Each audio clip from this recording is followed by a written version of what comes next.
Absolutely. There is an emergence of almost two realities in the United States at the moment. President Trump has not indicated at all that he's willing to ever let this go, willing to concede defeat.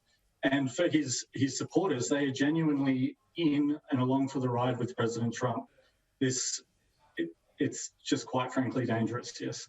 President Trump tweeted saying, "Go home peacefully." Was that enough to stop the violence?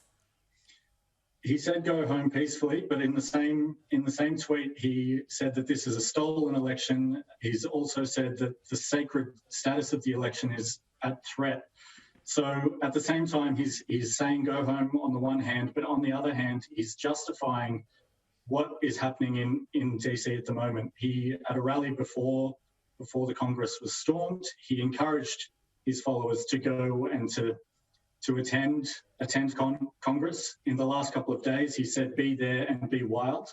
What we're seeing at the moment is truly wild. This is what President Trump was encouraging people to do. Joe Biden says our democracy is under unprecedented assault. Is it? Absolutely, yes.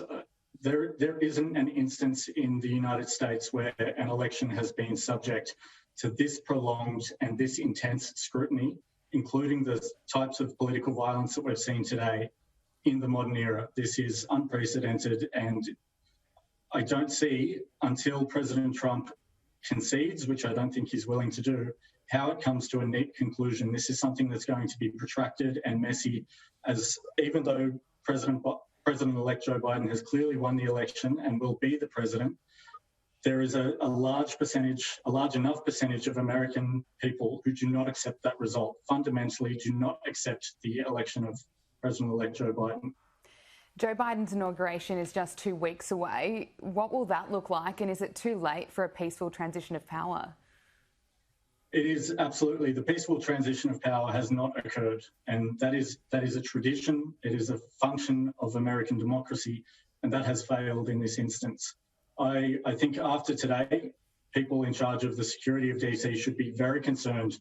We saw the Capitol building set up for the inauguration of Joe Biden already. The bleachers to either side of the building were occupied by rioters. This has already jeopardised the security of that event, and I think they'll be starting to think long and hard about how they will actually be able to get this to go ahead, because no doubt there will be similar attempts at mobilisation on that day. For people who believe this election was stolen, that is a genuinely outrageous day, the inauguration, and I would suspect that they will be looking at mobilising again on that day.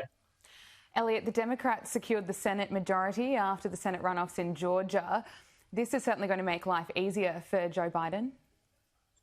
Absolutely. It'll make it easier. Having a Senate majority is a very important thing for a president to have in terms of passing legislation from the House to the Senate.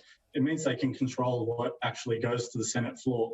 I wouldn't expect anything like a New Deal. A Green New Deal would be possible. There are still conservative Democrats who have objections to that. But in terms of things like coronavirus stimulus, a lot of that will be much more possible with that Senate majority now locked in.